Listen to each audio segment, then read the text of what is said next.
Salimos de Lubián para intentar hacer otros 70 kilómetros. 75. Madre, esta siempre aspira muerto. La mañana nos sorprende con una notable bajada de temperaturas y la sensación térmica todavía se acrecenta más con el descenso hacia el santuario de la Tuiza, por el que accedemos por un puente sobre el río Tuela. ¿Se nota el frío? Joder. El santuario de la Tuiza es un templo barroco construido a finales del siglo XVIII. En 1995 fue declarado Bien de Interés Cultural y es el lugar donde se celebra la romería de la Alta Sanabria, el último domingo de septiembre. El santuario alberga en su interior a la Virgen de las Nieves, muy venerada por los segadores gallegos. Este terreno es brutal. En nuestro empeño por intentar tomar siempre el camino original, evitando así las carreteras, nos adentramos, sin comerlo ni beberlo, en la subida al Alto de Acanda.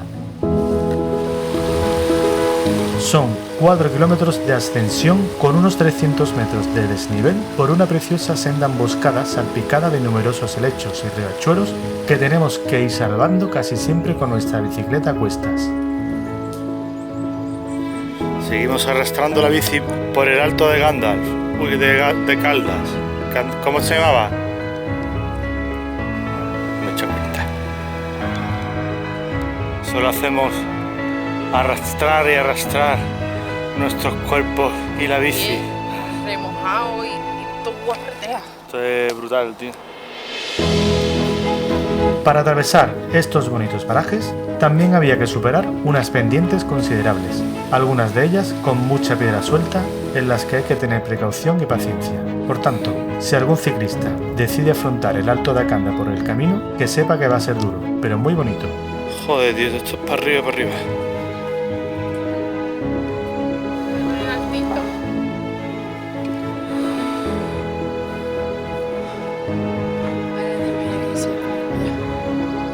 Me vuelvo a Sevilla, cojo un autobús ahí.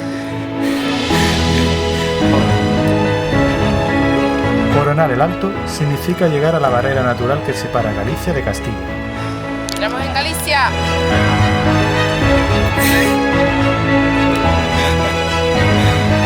Dejamos atrás la provincia de Zamora y entramos en la provincia de Ourense.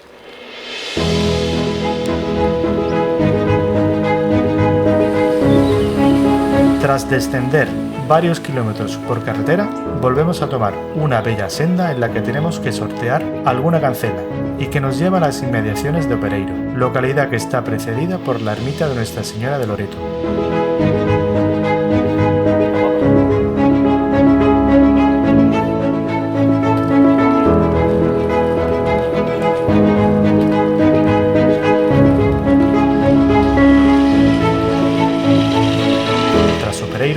Retomamos las sendas, pero en esta ocasión la vegetación no es frondosa y el desnivel vuelve a ser ascendente, aunque de manera suave.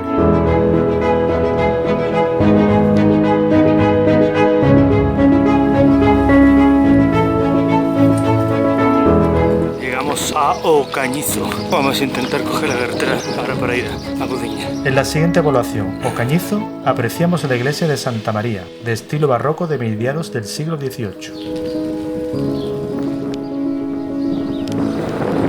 4 kilómetros después, llegamos en descenso a Agudiña. Entre su patrimonio cultural pudimos contemplar el exterior de la iglesia de San Pedro, construida en el siglo XVII.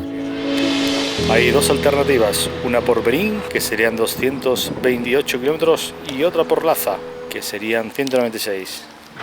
Vamos a coger por Laza. Es la mejor opción, porque creo que es la más bonita.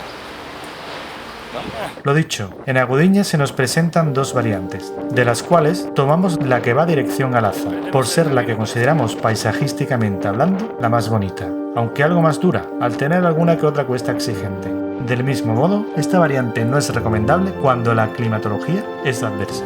Por suerte, el tiempo nos acompañó. Quizá en algunas ocasiones el fuerte viento nos obligaba a imprimir más fuerza a cada pedalada, pero al mismo tiempo dibujaba un metafórico mar en aquella vegetación que hacía de estos momentos algo muy placentero.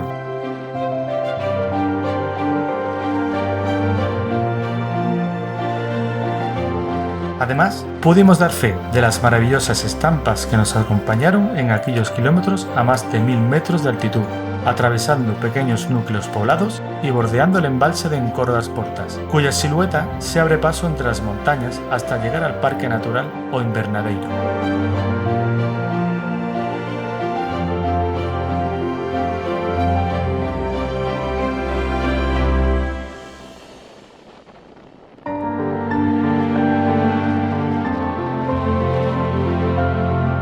Por el otro flanco del trayecto vamos dejando atrás pueblos como Veiga de Nostre.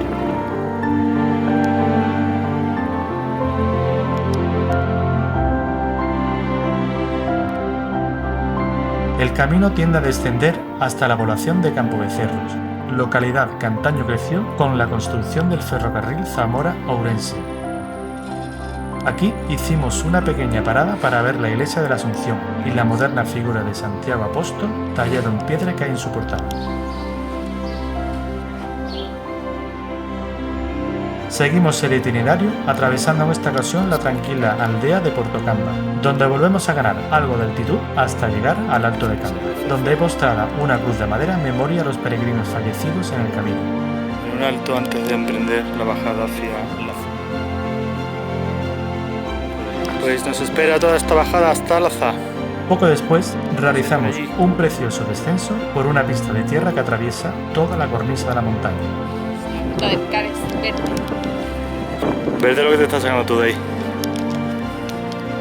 El paisaje se vio un poco empañado por las obras del AVE que se estaban realizando por la zona.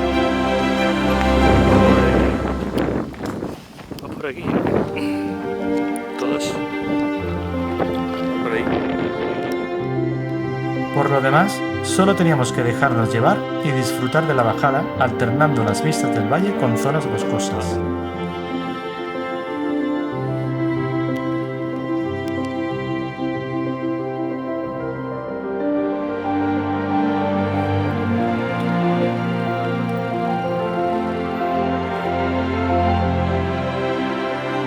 Seguimos bajando.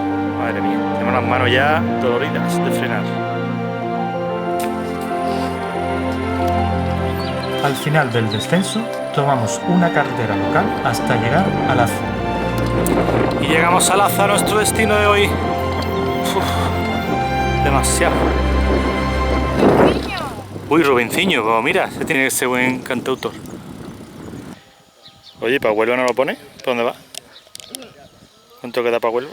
Nuestro destino de hoy, donde hicimos noche en su albergue que está perfectamente llevado por el personal de Protección Civil.